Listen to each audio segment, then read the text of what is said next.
Today, let's discover a PS2 classic, considered by many to be the best console generation that there's been. If Sly Cooper and Thevius Raccoonus is anything to go by, meh.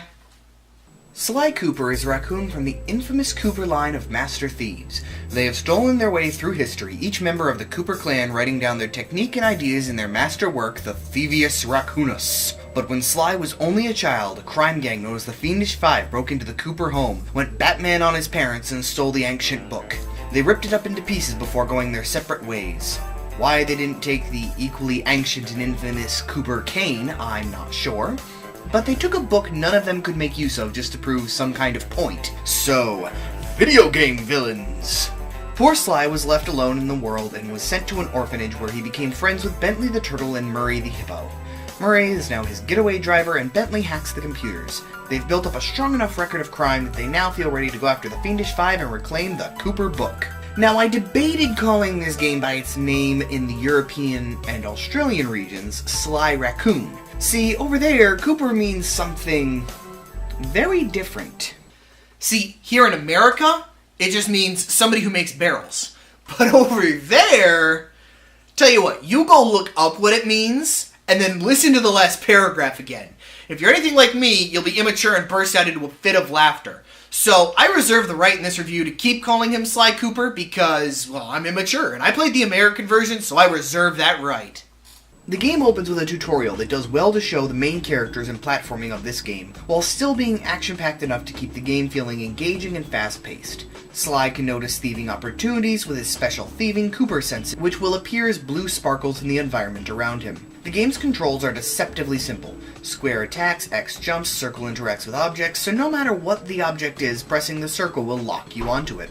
Spire jumping across points, jump and hit circle. Grinding a rail, jump and hit circle. Climbing a ladder, circle. But when you string together jumps and interactions and attacks to overcome the environment, this game can become quite challenging. This challenge is increased by Sly being a sneaky character. He's not meant for combat, so everything is a one-hit kill. This game is clearly built around this, though. If you think through each action, you'll usually make it through just fine, feeling like the sneaky raccoon you are.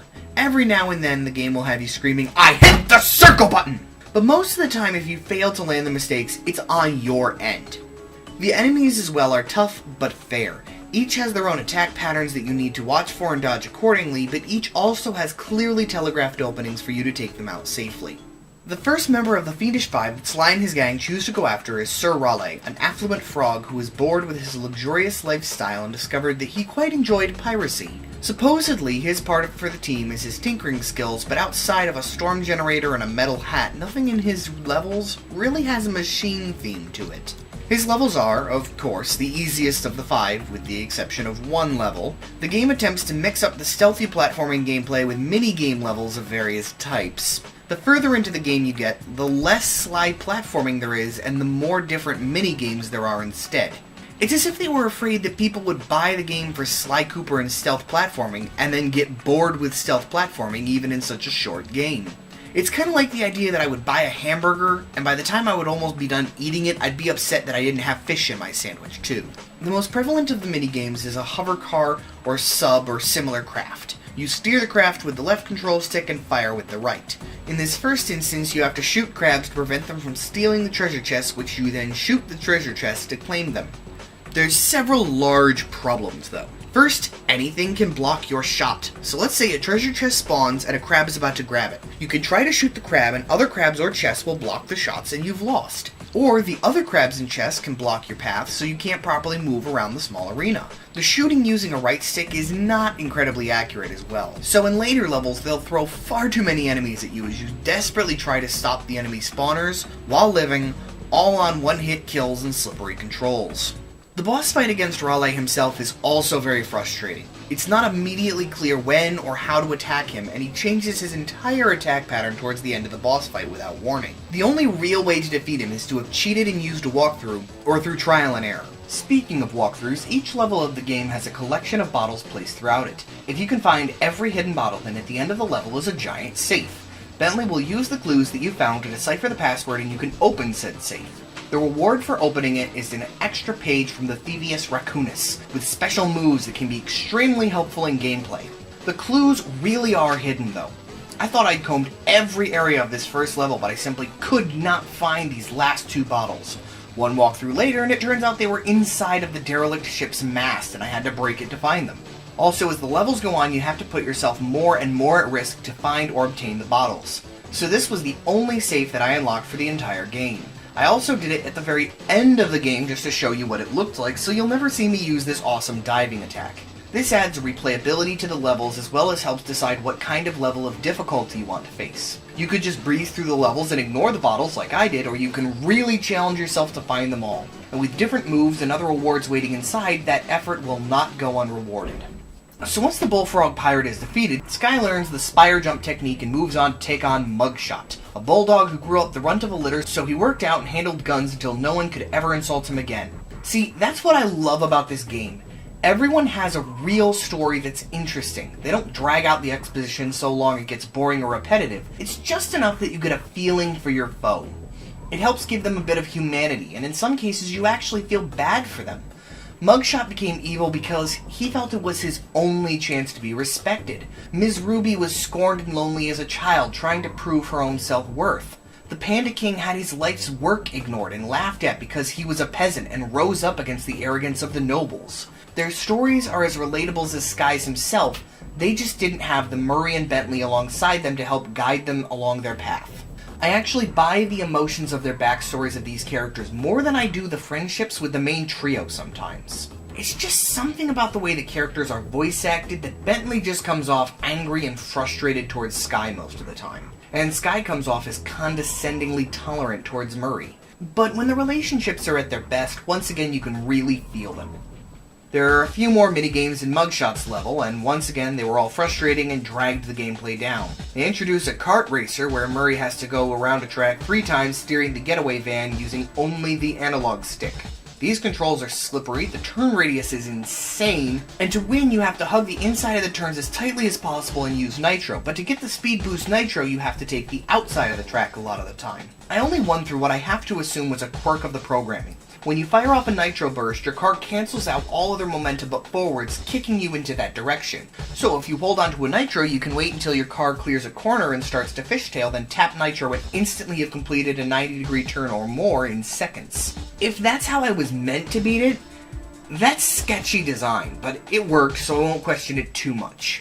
What I will question is the next minigame where you're sniping enemies to get Murray through the level. You can't know where the enemies will come from, and you have a limited time to use your zoomed-in scope to find and shoot them, because if they touch Murray even once, it's back to the beginning. And these levels feel so long. They're not all that long in reality, but after your 5th or 6th time restarting from an enemy that came from somewhere you weren't ready for, you'll be ready to cry as Murray finally says, "I'm halfway there!" Once again, the actual levels one would be assumed to have bought the game for are lots of fun, and before you know it, you've collected 7 treasure keys and are facing off against Mugshot. Now, astute members of the Otterholt might remember that I kind of insulted this nebulous gameplay back when we discovered Assassin's Creed. The idea that we have to collect a certain number of extra missions scattered around the world to pass an arbitrary gate and continue with the story. But there's a difference. In that game, the content felt tacked on, like someone simply dropped it into this otherwise completely empty map, then tried to proclaim that they had designed something. Sly's missions don't come across that way, at least the missions that aren't minigames do. Instead, they are the story. There's little things that still happen while in these missions. Some will have Carmelita Fox, the inspector who's been chasing Sky for years, that he hits on just as constantly, chasing you throughout the level. Many levels have the final boss talking in parts of them, giving you more of their character during gameplay. And no one can deny the work and excellent design that went into these levels. I wouldn't even complain about the minigames either, so long as you didn't have to do them to complete the game. If they gave you a piece of the book, like collecting all the bottles, then I would be praising this game to the heavens for them instead. So simply put, in Assassin's Creed, the roadblock content was what stopped you from getting to what you bought the game for, stabbing fools. In Sly Cooper, that content is what you bought the game for, being a sneaky raccoon. Back to Mugshot then. Okay, I wasn't ready for that. They've tried to make him out as this total badass gangster, and he walks like that? Oh man. See, that's another part of this game that's just incredibly fun. The designs of the characters. It knows it's a character platformer, so it makes sure its characters are funny and interesting. You'd never see a crazy, hilarious, and outside-the-box design like that for this type of character in most games. But here, it really helps give this game its joking tone. Well done, Sucker Punch. I was not prepared for that one. After Mugshot comes Ms. Ruby, the Voodoo Queen. I already mentioned her backstory earlier, so if you need a refresher already, rewind and give me the extra watch minutes. Her level is probably my favorite design, with green sludge everywhere full of bones. Those giant creepy voodoo masks decorate the world, and it all comes off with a dark, macabre feel that I can never get enough of. All in the same cartoony style that's already become so endearing to me. She adds one more new type of minigame, whacking chickens. This ghost has agreed to give you his treasure key if you'll whack a bunch of chickens with your cane at a time limit. He's too afraid to do it because of all the roosters carrying bombs. This minigame isn't as hard as the others, and I almost found it enjoyable. Unlike the minigame that combined driving elements with hover thing elements. Just take my complaints from each of them, slap them together, and you have that minigame. As the game goes on, there's less and less levels of actually sneaking around. In both Ms. Ruby's and the upcoming Panda King levels, there are only 5 levels out of 8 that involve sneaking, counting the starting area to enter the fortress.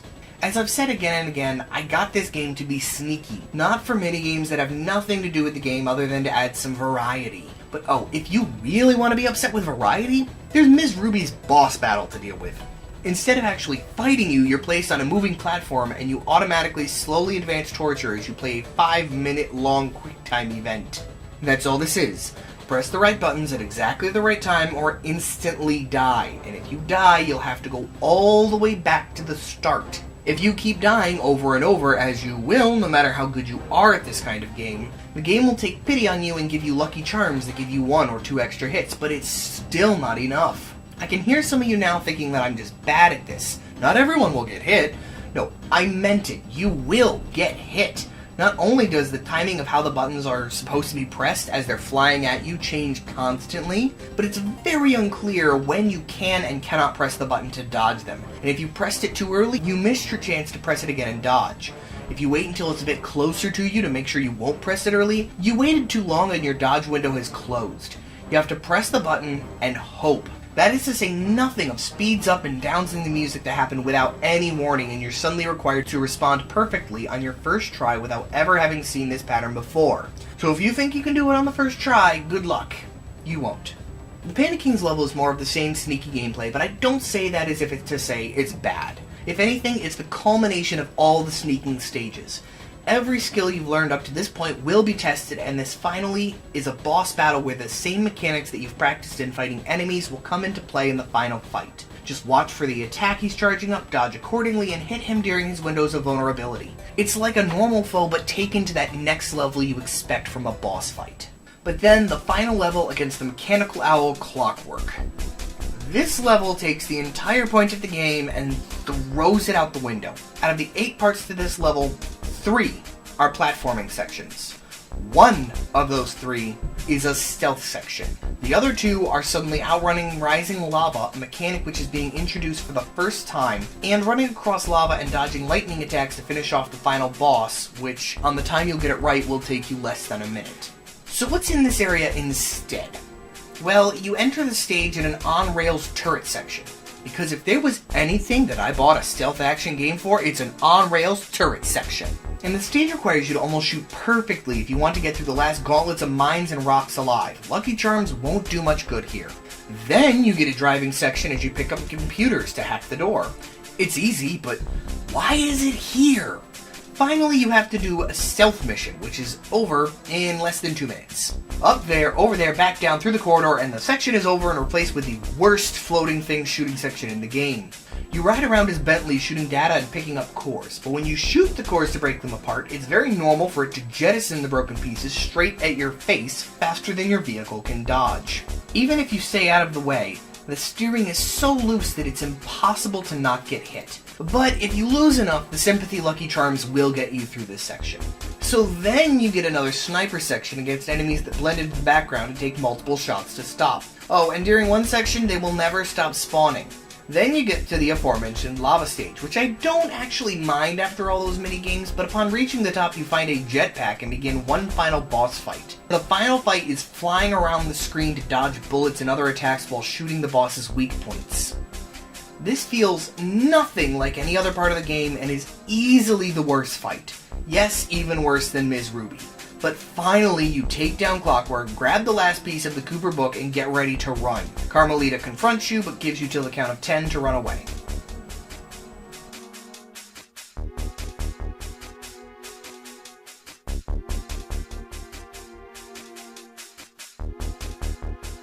And on that cheeky note, Sly Cooper rides off into the night. You can still play the game for 100% completion now, entering any level you want, giving the game easier replayability. So, Sly Cooper and the Thevius Raccoonus is a really fun game when it's being what it's selling on the back of the box.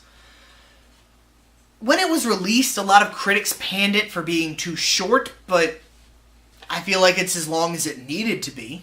It doesn't help that by the end it felt like they were running out of ideas for sneaky, well-designed stages. But then again, there's several sequels waiting for me to discover them, so who am I to talk? If the look of this game, or even just the sound of sneaking around as a master raccoon thief sounds intriguing to you, I encourage you to get this game and try it out. I can't wait to go back into this game in my free time and go through the levels again to hunt down those bottles. Just be ready for some frustration scattered throughout the game, knowing that what you love will be coming up right ahead. Thank you all for watching, and really, if any of that sounded good, give this game a try. I ragged on it a lot, but it's fun. Hopefully the video was just as fun for all of you, and so far it looks like we're doing pretty well at staying on schedule and keeping things going this year. So with that in mind, I'll see you all next week, and remember, life is always another game waiting to be discovered.